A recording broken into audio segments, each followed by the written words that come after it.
The KwaZulu-Natal Film Commission and the Economic Development Department are calling on African filmmakers and those in the diaspora to partake in this year's 10th Simon Mabhunu Sabela Film and TV Awards. The Commission has added a new category, Best African Film, in recognition and celebration of film throughout the continent. The awards celebrate the craft of filmmaking, heroes, legends and veterans who've made a mark in the industry. For more on this, we are now joined by Ngcolosi of the KwaZulu-Natal Film Commission. Thank you so much for joining us this evening, Ngcolosi. Now, the KZN Film Commission, or rather the Film TV Awards, have been celebrating filmmakers across the continent for the last 10 years. What has been the impact of the organization? I think the impact was very much around the initial mandate that we are given. As you may just be aware that KZN Film is part of the Department of Economic Development, Tourism and Environmental Affairs. And the mandate that was given to us was clearly to develop the industry. And part of developing the industry does not mean that there wasn't an industry at that point in time. But it was the industry that, as you may know, it was an industry that was not as inclusive, was leaving quite a number of, people and classes out of participating in the industry. And part of the mandate was to make sure that we develop the industry so that it's at a position where we're able to make sure that women, young people with disabilities, but also people that are discriminated in terms of where they stay in the regions. We had to make sure that we bring the entire province right at the center of the economy, right at the center of filmmaking. And our impact is really just there. So if you will just understand that in 2013, when we launched the KZN Film and Television Awards, we only awarded 5 categories. And today we're talking about more than 30 categories, and that tells you of the impact. And when you look at these categories and you look at the entries, you will see that they're spread out, even in the groups that I've just mentioned that were excluded in the past. And that's really been the change, transformation, but also really just making sure that, we contribute in the economy of the province. And that's really been the impact of KZN Film, but more so it's around telling the stories of KwaZulu-Natal, making sure that stories in this part of the country are told and they are taken throughout the world so that people know who we are as people of KwaZulu-Natal. Most certainly. Now, the TV Awards have strategically aligned with the Durban Film Festival. How's that relationship assisted in ensuring that the industry grows? Thank you very much. I think you will also understand that the Durban International Film Festival, as by its nature of being an international film festival, it is positioned in South Africa, if not in the whole Africa, as the gateway. During that time in July, the entire world is focusing in KwaZulu-Natal, really through the platforms of the Durban International Film Festival, together with the market that goes with it, which is called the Durban Film Mart. So the whole world is focusing here. So positioning the awards right at the center of that platform, for us, for starters, was to ensure that the world can really see that we do have talent in KZN. But secondly, there are stories that are coming out in KZN. Thirdly, that we have locations, in KZN. And that's really central to our mandate as well, to ensure that we attract big productions throughout the world to come to KZN, to come and use KZN and shoot in KZN. And the impact of that goes far in terms of creating employment for the very talent that we continue to develop in the province. Now, this is ensuring that they have opportunities to participate, they have opportunities to get jobs. But apart from that, also it's impacting the economy in terms of inward investment, which is really another mandate that we have. So basically, being right at the center of the Durban International Film Festival, it's the opportunity where we're able to really position KZN out there in the world and saying, KZN, this is who we are, this is what we have. And we say, we have it all. Speaking of that economic contribution that the film awards give to the province especially, can you give us a ballpark number in terms of how many jobs have been created over the last 10 years through the festival?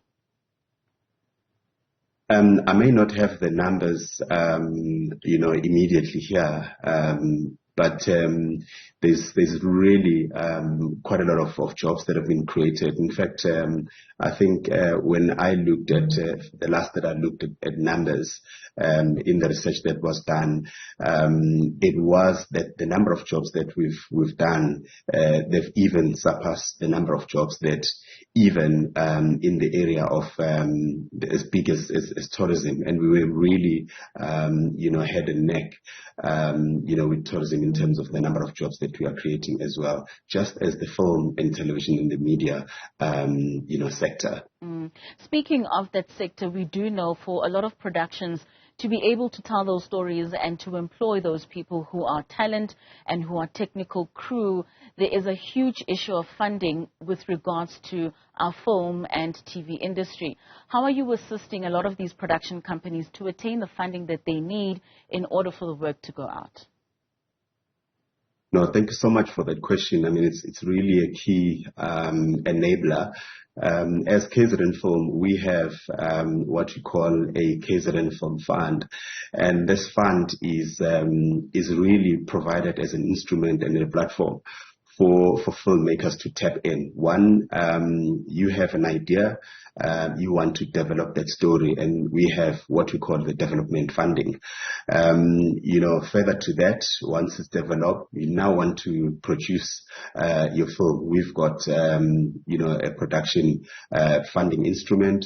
The film is now done. You want to do post-production. We've got an instrument there, but also now you want to market. You want to take your film out there.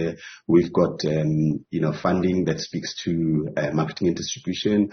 We've got funding that speaks to allowing filmmakers to go out in the world, in the international markets and festivals, to meet their colleagues, to meet their counterparts, and continue and talk about how they develop further, whether they talk about co-production, whether they're talking about in terms of distributing the film, or really just selling the film. So this is what we call the Film Fund, which is an instrument that's all encompassing from right at the idea stage to right at the end where you get to sell or you get to dispatch your product out in the world.